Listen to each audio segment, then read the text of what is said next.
Hi viewers, welcome to this channel. ముందుగా అయితే updates miss అవ్వకుండా ఉండాలంటే ఈ ఛానల్ అయితే ఖచ్చితంగా అయితే సబ్స్క్రైబ్ చేసుకోండి. ఈ వీడియోని అయితే లైక్ చేసి షేర్ చేయండి. టెలిగ్రామ్ లింక్, వాట్సాప్ లింక్ రెండు డిస్క్రిప్షన్లో ఉన్నాయి. ఖచ్చితంగా అయితే జాయిన్ అవ్వండి. పీడిఎఫ్స్, మెటీరియల్స్ వాటి కోసం. సో ఇక ఇందులో వచ్చేసరికి చాలామంది స్టూడెంట్స్ అడుగుతూ ఉన్నారు. So can we add JNTUH grace marks for less internal marks? So less internal marks అంటే ఎలా, అది మొత్తం చెప్తాను ఇప్పుడు. దాని గురించి అయితే చెప్పబోతున్నాను. ఇన్స్టాగ్రామ్ లింక్ కావాలంటే డిస్క్రిప్షన్లో దాంట్లో కూడా డౌట్స్ పెట్టండి. ప్రతిరోజు డౌట్స్ మీద వీడియో చేస్తాను మీకు. ఆ వీడియో కాదు, మామూలు వేరే. అయితే ఇక ఛానల్ లింక్స్ అన్నీ కూడా software courses, work support, Telugu engineering education, English, JNTU updates channel links డిస్క్రిప్షన్లో ఉన్నాయి. ఖచ్చితంగా సబ్స్క్రైబ్ చేసుకుని వీటికి అవి మీకు ఉపయోగపడతాయి. ఇక కాల్ మీ 4 యాప్ ఉందండి. మీకు ఎటువంటి డౌట్స్ ఉన్నా రిజల్ట్స్, టైం టేబుల్స్ తప్ప మీరు ఏదైనా చేయొచ్చు. కెరీర్ పరంగా కానీ ఏదైనా కానీ మార్నింగ్ 8 to 9, ఈవినింగ్ 9 వరకు అది వర్క్ అవుతుంది. అందుట్లో నా పేరు ఉంటుంది చూసారా, అది కొడితే వచ్చేస్తుందండి. ఇంకోటి ఏంటంటే మీరు బ్యాలెన్సు 50 రూపీస్ వేసుకొని అప్పుడు కాల్ చేసుకోండి. మిగిలిపోయినా తర్వాత ఇంకెవరికైనా చేసుకోవచ్చు మీరు. సో అది మీరు మాట్లాడేది నిమిషాలు ఎన్ని మాట్లాడగలరని ఫిక్స్ చేసుకొని ఆ తర్వాత చేసుకోండి. ఎందుకంటే అరకొరగా చేసి అటు ఇటు కాకుండా చేసుకున్నారంటే మీకు క్వశ్చన్ చెప్తున్నారు, ఆన్సర్ చెప్పేటానికి కట్ అయిపోతుంది. ఓకేనా? సో చెప్పాలని చెప్పాను మీ మంచికి. ఇక టాపిక్లో వెళితే చాలామంది స్టూడెంట్స్ అడిగారు. సో లెస్ దాన్ 10 మార్క్స్ ఉంటే గ్రేస్ మార్క్స్ యాడ్ చేసుకోవడం కుదరదంట కదా సార్ అని చెప్పేసి. సో ఏంటంటే జనరల్గా ఒక కుర్రాడికి ఫర్ ఎగ్జాంపుల్ 9 మార్క్స్ ఇంటర్నల్స్ వచ్చినాయండి.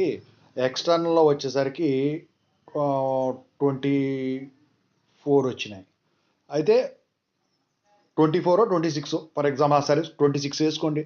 26 వచ్చినాయి. మొత్తం ఈ 26 అను 9 కలిపితే 35, కానీ 5 మార్క్స్ కావాలి. మరి ఇంటర్నల్స్కి గ్రేస్ మార్క్స్ యాడ్ చేసుకోవడం కుదరదని చెప్తున్నారు కదా. మరి ఎక్స్టర్నల్కి ఏమో నేను పాస్ అయిపోయాను ఎక్స్టర్నల్లో, కానీ 35 వస్తున్నాయి రెండు కలిపితే, మరి కలుపుకోవడం కుదురుతా అంటే మీకు ఇంటర్నల్స్కి గ్రేస్ మార్క్స్ యాడ్ చేయడం కుదరదు. కాకపోతే ఎక్స్టర్నల్ మార్క్స్కి 5 మార్కులు తగ్గినాయి కదా ఇక్కడ, ఆ 5 మార్కులు కలపటం కుదురుతుంది. అప్పుడు 26 ప్లస్ 5 ఎక్స్టర్నల్ 31 అవుతుంది. అక్కడ ఇంటర్నల్ 9 కలిపి మొత్తం 40 అవుతుంది అనమాట. సో అయితే దీనికి ఒక రిక్వైర్మెంట్ ఉంది. ఏంటంటే ఎలిజిబిలిటీ లిస్ట్లో మీ నెంబర్ రావాలి, మీ పేరు రావాలి. అయితే ఇంకా అడుగుతున్నారు. ఇంకా నిన్న ఒక్కరోడు కూడా అడిగాడు. ఏంటంటే 0 ఇంటర్నల్స్ ఉన్నాయి సార్, నాకు ఎక్స్టర్నల్ మాత్రం 30 ఉన్నాయండి, మరి గ్రేస్ మార్క్స్ యాడ్ చేసుకోవడం కుదురుద్దా అని చెప్పేసి. అయితే ఈ కేసులో కూడా మీకు తగ్గినాయి 10 మార్క్స్ కాబట్టి 30 గ్రేస్ మార్క్స్ ఉంటే రెగ్యులర్ అయితే 10 యాడ్ చేసుకుంటే డైరెక్ట్ 40 వస్తాయి. ఇంటర్నల్ చేంజ్ అవ్వవు, కానీ ఎక్స్టర్నల్ మార్క్స్ వచ్చేసరికి డైరెక్ట్ నీకు 40 మార్క్స్ చూపిస్తుంది అనమాట. అయితే దీనికి కూడా ఒక కండిషన్ ఉంది. ఏంటంటే ఎలిజిబిలిటీ లిస్ట్లో నెంబర్ రావాలి. మరి ఎలిజిబిలిటీ లిస్ట్లో నెంబర్ రాకపోతే డైరెక్ట్గా అప్లై చేస్తే కుదరదా? అటు లెస్ దాన్ 10 అయినా 0 అయినా అంటే అప్లై చేసుకోవచ్చు, మీ కాలేజీ వాళ్ళు యాక్సెప్ట్ అయితే. కాకపోతే మీ కాలేజీ వాళ్ళు గ్యారంటీ ఇవ్వరు.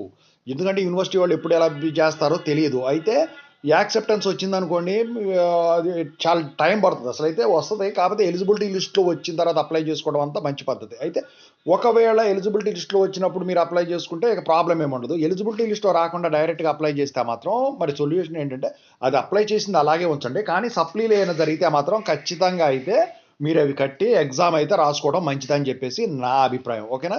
సో పోయిన సంవత్సరం 0 వచ్చిన వాళ్ళకి ఇలా ఎలిజిబిలిటీ లిస్ట్ వచ్చిన తర్వాత చాలామంది యాడ్ చేసుకోవడం అయితే జరిగిందనమాట. ఓవరాల్గా ఇదండి. ఓకేనా? ఇంకేదైనా అప్డేట్ తెలిస్తే మీకు ఖచ్చితంగా పెడతాను. Thank you so much. All the best.